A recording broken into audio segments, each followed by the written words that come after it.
আপুনি মোক বেয়া পায় ন? কিয় বেয়া পাম? নাপাওঁ। তাৰমানে ভাল পায়? পাওঁতো।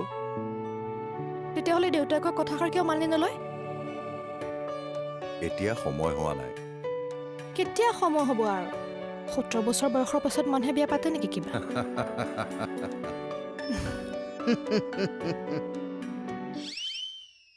কিয় হাঁহিছ?